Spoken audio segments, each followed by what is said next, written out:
Всем привет! На это видео о репродуктивном насилии во время родов меня подтолкнула статья Софьи Шиманской, которая рассказывала в своей статье о разных формах правонарушений. Она проводила опрос и собирала информацию, а с чем вообще сталкиваются девушки во время родов, с какими трудностями и опасностями.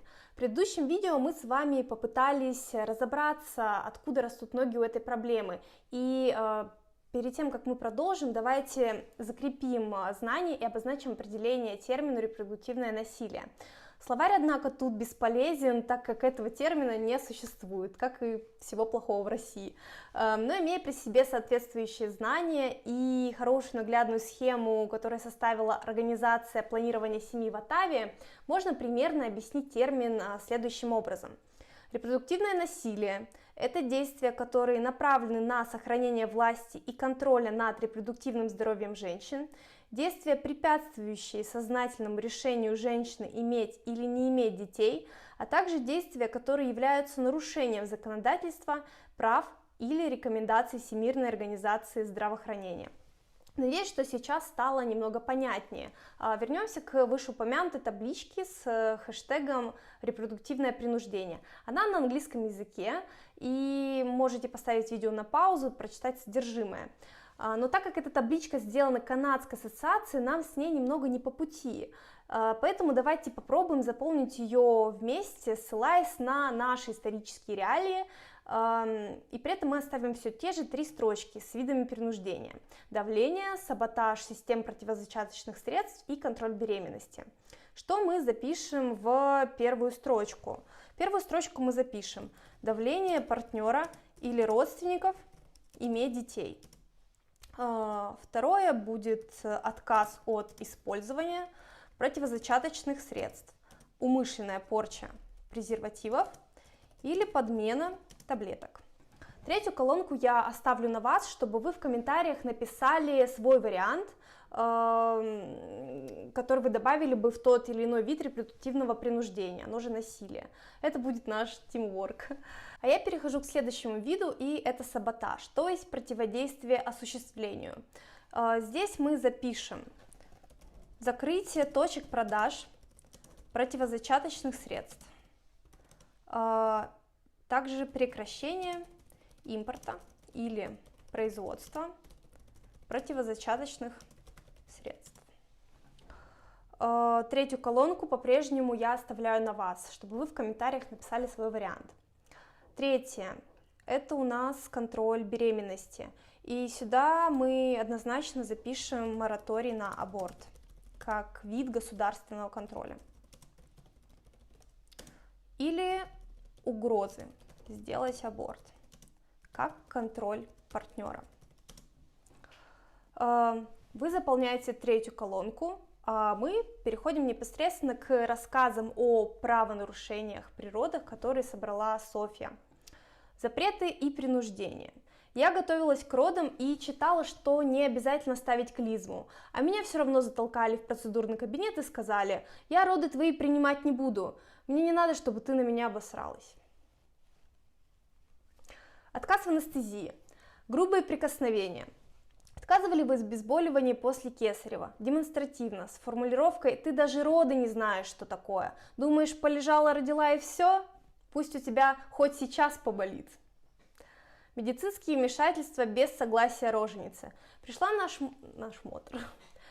на осмотр, схваток сильных не было. Врач деловито так повозился около моей вагины, засунул туда пальцы, проткнул пальцами пузырь и сказал санитарке: можете уводить. Меня не то что не спрашивали, меня там вообще как будто не было. Прием Кристеллера. Прием Кристеллера был запрещен в 1992 году, так как это было буквально выдавливание ребенка из живота матери. История. Хирург встал рядом на табуретку и локтем стал давить на живот. В итоге выдавил пупса, но из-за этого у него была кривая голова. Я в шоке спросила, к чему это в дальнейшем приведет. Ответ: ну, мы не знаем, может спать будет плохо, может еще что-то. Зашивание разрывов и надрезов без обезболивания. Зашивали разрывы без анестезии. Когда я заливалась слезами, смотрели презрительно и говорили: у нормальных женщин после родов болевой шок, анестезии не положено. Отказы в помощи. Мне прокололи пузырь и отправили в палату. Палата на другом конце коридора. У меня схватки, ноги мокрые, я иду под стеночки, спотыкаюсь, и хоть бы кто из персонала помог дойти. Легла отдохнуть на незастеленную кушетку, не могла дальше идти. Так на меня наорали, что я тут валяюсь. Действительно. Отказ в присутствии партнера, запрет на личные вещи. После родов запрещали пользоваться специальными сетчатыми трусами и послеродовыми прокладками. Поэтому я ходила, зажав между ног тряпку, которая должна была впитывать кровь, но справлялась с этим плохо. И из-за этого санитарка орала на меня, что я закапала весь пол. Извините. О чем нам говорят все эти истории? О том, что женщине в процессе родов совершенно не до того, чтобы цитировать законодательство, отстаивать свои права или что-то доказывать медперсоналу. Помалкивай и тушься, мы все через это проходим. Так вот они обычно отвечают. Ну да, потом расхлебывая последствия в виде физических и психологических травм, причем как у матери, так и у ребенка. И мамы, и персонал нуждаются в помощи, которая с неба все никак не падает. Но если мы будем продолжать говорить о репродуктивном насилии, то, возможно, мы будем услышанными. Нужно говорить, что творится за стенами родильных домов и какие опасности несет в себе репродуктивное насилие там. Недавно я проводила опрос среди своих немногочисленных подписчиков, и давайте исправлять эту ситуацию, подписываться вот сюда. И вот они результаты на основе 33 ответов. Большая аудитория поучаствовавших – это девушки до 25 лет. Уже рожавших девушек только 24%. Только 16% девушек знают, что такое репродуктивное насилие, или думают, что знают. 50% девушек думают, что палаты частично отвечают стандартам качества, а 16% даже в этом очень сомневаются. 48% опрошенных думают, что персонал в роддоме нейтральный, в то время как 32% надеются, что им повезет с персоналом, который не будет грубить. На вопрос, подгоняли ли вас, имея детей, ответы разделились практически 50 на 50. 20% девушек упрекали за то, что у них нет детей. 32% девушек чувствовали давление общества на свой выбор материнства или отказ от него.